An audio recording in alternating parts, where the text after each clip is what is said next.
भारतीय किसान यूनियन की हल्का स्तरीय मासिक बैठक पुंडरी किसान भवन में ब्लॉक प्रधान रणधीर बरसाना की अध्यक्षता में संपन्न हुई। इस बैठक में भारतीय किसान यूनियन के युवा प्रदेशाध्यक्ष विक्रम कसाना एडवोकेट ने भाग लिया। बैठक में भारतीय किसान यूनियन के युवा प्रदेशाध्यक्ष विक्रम कसाना ने कहा कि पंचकुला में सरपंचों पर लाठीचार्ज करना सरकार को महंगा पड़ेगा। सरपंच अपना हक मांगने पंचकुला गए थे, लेकिन सरकार ने लाठीचार्ज करके अंग्रेजों के शासन की याद दिला दी। राइट टू रिकॉल के खिलाफ सरकार की मनमानी का जवाब कड़े तरीके से दिया जाएगा। बाकी सरपंचों की उक्त मांग को जायज़ मानती है। पंचायतों को लेकर गठबंधन सरकार की नीति ठीक नहीं है, जिसके चलते ई टेंडरिंग लागू किया जा रहा है। सरकार ई टेंडरिंग कानून के माध्यम से पंचायती राज को ख़त्म करना चाहती है। विक्रम कसाना ने कहा कि जब से प्रदेश में गठबंधन सरकार आई है, तब से लोगों के हितों की कोई परवाह नहीं करते हुए अवैध वसूली करने का अभियान चलाया जा रहा है।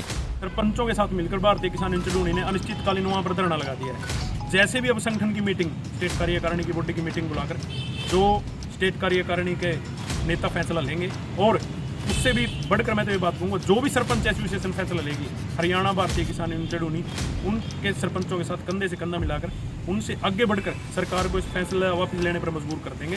जिस तरह का भी फैसला होगा वो सभी पत्रकार छायाकार साथियों को बता दिए। फसल के सीजन को लेकर पुंडरी हल्के में और डांड मंडी, दो मंडी हैं, पुंडरी की और डांड की, दोनों मंडियों में अदानी एग्रो में, दोनों मंडियों के किसानों का माल अदानी एग्रो में जाता है। हम सरकार से मांग करते हैं कि इस तरह के फैसले ना लें। किसान को, स्वैच्छिक को, कि वो मंडी में ले जाना चाहता है मंडी में ले जाए, और अदानी में ले जाना चाहता है अदानी में ले जाना चाहे अदानी में ले जाए। लेकिन अगर किसान को जबरन अदानी में भेजने का काम किया तो हम सरकार से मांग करते हैं कि किसान को अदानी एग्रो तक का किराया दिया जाए, जो उन्होंने पिछले साल भी किया था, लेकिन पिछले साल भी लिपापोती कर दी। इस बार हमारी मांग है कि या तो किसान को किराया दिया जाए, और जो किसान अपनी मर्जी से मंडियों में लाना चाहे मंडियों में, और अदानी एग्रो में ले जाना चाहे अदानी एग्रो में ले जाए। सर, आज की बैठक का मुख्य मुद्दा क्या था? आज पुंडरी हल्के की मासिक बैठक थी।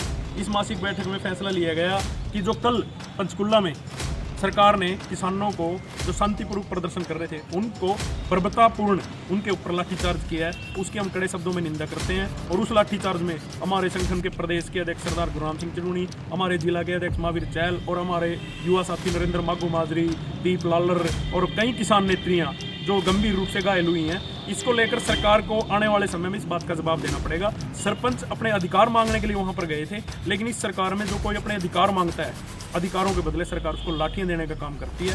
चाहे ओल्ड पेंशन स्कीम में कर्मचारियों को बुलाकर पंचकुला में लाठीचार्ज करने की बात हो, सरपंचों को पीटने की बात हो, और शुरुआत में जब ये सरकार बनी तब से किसान की कमर पर लाठियाँ मारती आ रही है। आने वाले समय में 2024 में किसान, मजदूर, कर्मचारी, व्यापारी और सरपंचों से भी हमारा आह्वान है कि इस सरकार के लोगों को, जिन्होंने चंडीगढ़ बुलाकर आपके साथ बर्बरता की है, धारा 144 लगा दो गाँवों में। भारतीय जनता पार्टी और भाजपा के लोग गाँव में ना घुसें।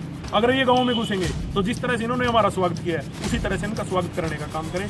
दूसरा एक जो बड़ा गंभीर मुद्दा है, सरकार ने एक जजिया कर लगा दिया है बिजली बिलों के नाम पर, जो ACD के नाम से, एडवांस कंज्यूमर डिपॉजिट के नाम पर। बिल आपका माल 300 रुपये आ रहा है, और जो ये ACD है वो 600 और 700 रुपये आ रहा है। उसको लेकर हम निरंतर भारतीय किसान यूनियन मांग उठा रही है, जिसको लेकर हम सरकार को बार बार चेतावनी दे रहे हैं कि या तो ये जजिया कर वापस ले लिया जाए, नहीं तो फिर आने वाले दिनों में बिजली बोर्डों के दफ्तरों पर भारतीय किसान यूनियन के कार्यकर्ता घेराव करेंगे और सरकार को मजबूर कर देंगे कि ये जो जजिया कर है उसको वापस लेने का काम करें।